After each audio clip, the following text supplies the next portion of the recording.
اسلامی جہاد کا مقصود آبجیکٹو غیر اسلامی نظام کی حکومت کو مٹا کر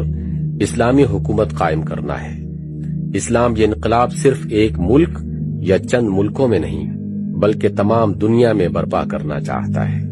اگرچہ ابتدا مسلم پارٹی کے ارکان کا فرض یہی ہے کہ جہاں جہاں وہ رہتے ہوں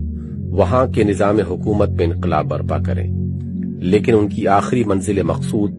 ایک عالمگیر انقلاب ورلڈ ریولوشن کے سوا کچھ نہیں ہے۔ کوئی انقلابی مسلک جو قومیت کے بجائے انسانیت کی فلاح کے اصول لے کر اٹھا ہو اپنے انقلابی مطمع نظر کو کبھی ایک ملک یا ایک قوم کے دائرے میں محدود نہیں کر سکتا،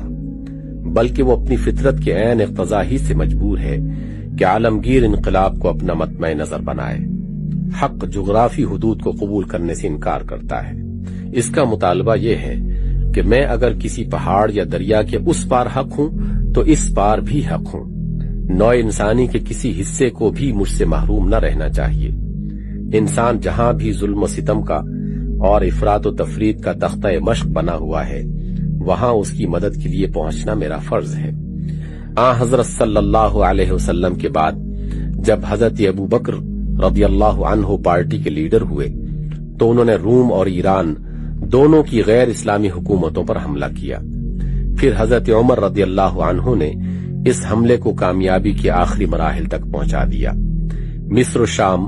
اور روم و ایران کے عوام خیال کیا کہ جس طرح پہلے ایک قوم دوسری قوم کو غلام بنانے کے لیے نکلا کرتی تھی